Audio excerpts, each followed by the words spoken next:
चलिए अध्याय 1 वास्तविक संख्या प्रश्नावली 1.1 बात करेंगे 9th की गणित की। ठीक, विषय गणित वर्ग 9th NCERT बुक द्वारा। ठीक, पूरी क्वेश्चन ली जाएगी। अब यहाँ पे देखिए क्वेश्चन क्या उठ रहा है, पहले हम क्वेश्चन समझेंगे। क्या शून्य एक परिमेय संख्या है? क्या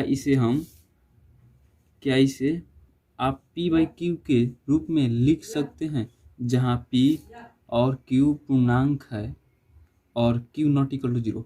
सबसे पहले परिमेय संख्या आखिर होती है क्या, इसके बारे में हमने पिछली वीडियो में देख चुके हैं, पर यहाँ पे हम समझ परिमेय संख्या आखिर क्या कहती है। p/q यानी p/q जहां q नॉट इक्वल टू क्या हो, 0 हो। यानी इसके कहने का अर्थ है p का मान कुछ भी हो सकता है, पर q का मान क्या हो, 0 नहीं होना चाहिए। तो यहाँ इसमें क्या बोल रहा है, शून्य परिमेय संख्या। यानी हम क्या लिख सकते हैं, 0/1 लिख सकते हैं, 0/8, यानी कुछ भी हम लिख सकते हैं उदाहरण में। तो वही बोल रहा है, तो इसको चलिए हम बनाते हैं। तो हाँ, हम लिखेंगे। चलिए क्वेश्चन समझ लेते हैं, बन जाएगी। लिखेंगे हम यहाँ पे हल, लिख सकते हैं। हाँ, इसको हम p/q के रूप में लिख सकते हैं ना। हाँ, शून्य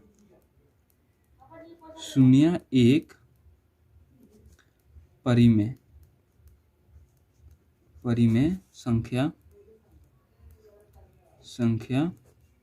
है, कोई दिक्कत नहीं। यहाँ तक हम लिख सकते हैं। इसे हम p/q के रूप में लिख सकते हैं,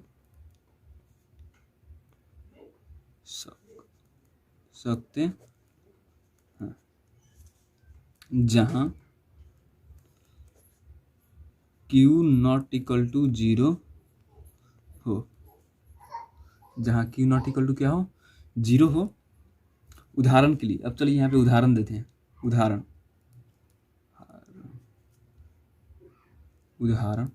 उदाहरण से तो हमको समझ में आएगी। अब यहाँ पे देखिए, इसे हम p/q के रूप में लिख सकते हैं। यही ना होती है परिभाषा परिमेय संख्या को। ऐसी संख्या जिसे हम p/q के रूप में लिख सकते हैं उसे क्या कहते हैं, परिमेय संख्या कहते हैं, जहां q नॉट इक्वल टू क्या हो, 0 हो। तो यहाँ पे उदाहरण हम देते हैं, 0/1 या 0/2 या 0/100 या कुछ भी बटा, यानी 0 के अलावा हम कुछ भी लिख सकते हैं। कुछ भी यानी अपरिमेय संख्या। यहाँ पे देखिए 0/8, ये सब क्या हो जाएगी, इत्यादि यानी क्या हो जाएगी, परिमेय संख्या हो जाएगी। जहां हम लिख देंगे, जहां समझाने के लिए, जहां q नॉट इक्वल टू क्या हो, 0 होगा। अतः हम लिखेंगे, अतः शून्य एक परिमेय संख्या है। परिमेय संख्या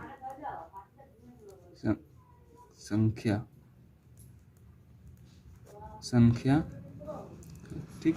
चलिए अगला क्वेश्चन, ये तो समझ में आ गई। चलिए नेक्स्ट क्वेश्चन देखते हैं। बड़ा ही मजेदार क्वेश्चन है। अब यहाँ पे देखिए अगला क्वेश्चन में क्या बोल रहे हैं, 3 और 4 के बीच 6 परिमेय संख्या ज्ञात कीजिए।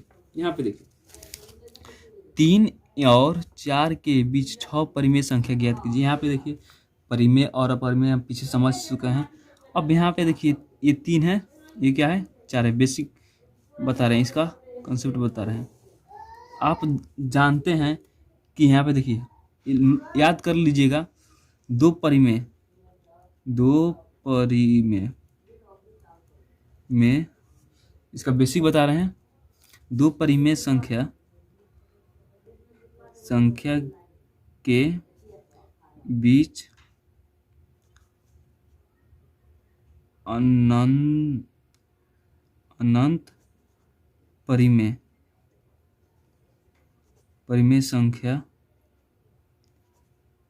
होती है। ठीक, यानी दो परिमेय संख्या के बीच में क्या होगी, अनंत परिमेय संख्या होगी, और दो अपरिमेय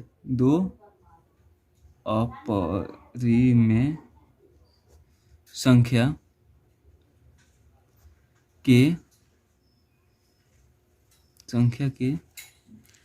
बीच अनंत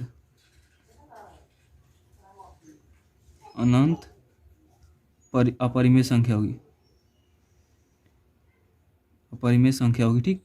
तब यहाँ पे देखिए, आप देखे होंगे कहीं लिखा हुआ रहता है 3.023, यानी क्या हो जाएगी, यहाँ पे इसके बीच में 3.020 आ जाएगी, या 3.102 या 3.084 या 3.96, यानी इसमें अनंत सारे आ सकते हैं। इसीलिए क्या ये 3 और 4 के बीच में कितनी परिमेय संख्या हो सकती है, क्वेश्चन पूछेगा तो हम कह सकते हैं अनंत परिमेय संख्या होती है।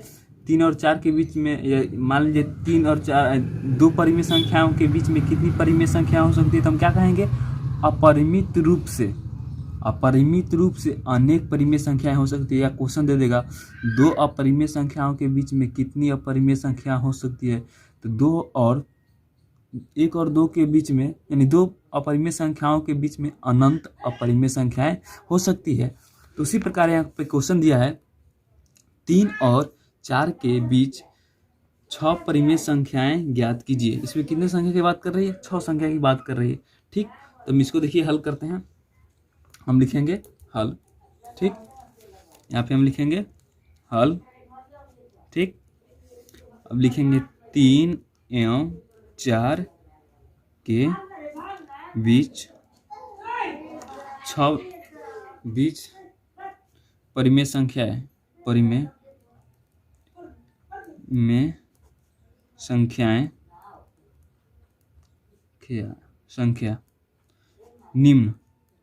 निम्न यानी क्या होगी, बहुत सारे हो सकती है, निम्न होगी, ठीक। निम्न यानी बहुत सारे, हम पहले ही बता दिए हैं। दो परिमेय संख्याओं के बीच में क्या होती है, अनंत परिमेय संख्या होती है, यानी 3 एवं 4 के बीच निम्न परिमेय संख्याएं होगी, यानी बहुत सारे परिमेय संख्या हो सकते हैं, बहुत परिमेय संख्या होते हैं। तो चलिए हम क्वेश्चन देखते हैं।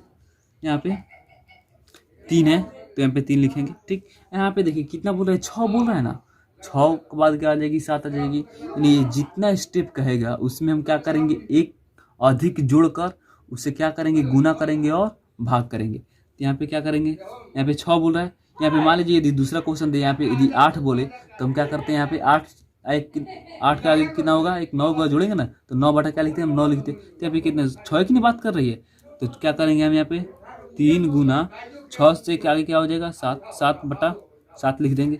अब इसको गुना करेंगे, 7 तरीके कितना हो जाएगी, 21 बटा क्या लिखेंगे, 7 लिखेंगे। उसके बाद फिर ये तो 3 हो गई, और 4 तो यहाँ पे लिखेंगे फिर 4 गुना 6 ना बोल रहा है, यानी दो इसी के ना बीच में बात रही है, तो क्या करेंगे हम फिर लिखेंगे 7 बटा 7 चौका कितना हो जाएगी 28 बटा 7, ठीक। अब यहाँ पे देखिए इसके और इसके बीच में कितनी परिमेय संख्या आ सकती है, 5 अनंत आ सकती है। इस पर हमें उसको कितना लिखना है, 5 ही गुना लिखना है। तो चलिए यहाँ पे हम देखते हैं अगला आगे की स्टेप।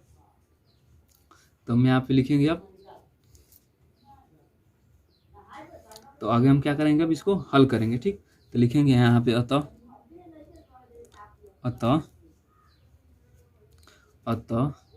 3 एवं 4 के बीच 5 परिमेय 5 की 6 परिमेय संख्या 6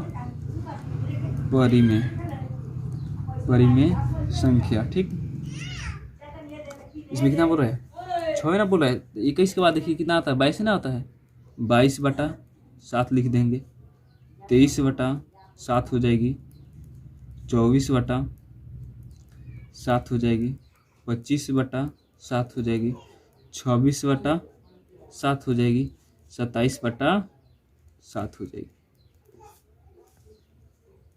1 2 3 4 5 6 परिमेय संख्या होगी। अब ये देखिए हमारा आंसर हो गया, पर आपको समझ में आ रहा होगा कि सर 3 और 4 के बीच में कैसे आ जाएगा 22 बटा 7। अगर इसको भाग दीजिएगा ना, 22 बटा 22 में 7 से भाग दीजिए, क्या होगा 3 और 4 के बीच में आएगी। भाग देकर आप देख लीजिएगा। चलिए एक हम बता देते हैं कैसे हो जाएगा। ये मान लीजिए क्या है 22 में हमको क्या करना है 7 से भाग देंगे, यानी 7 तिरका 21, ठीक, यानी 1 हो जाएगा। यहाँ पे दशमलव देंगे, कितना हो जाएगी 0।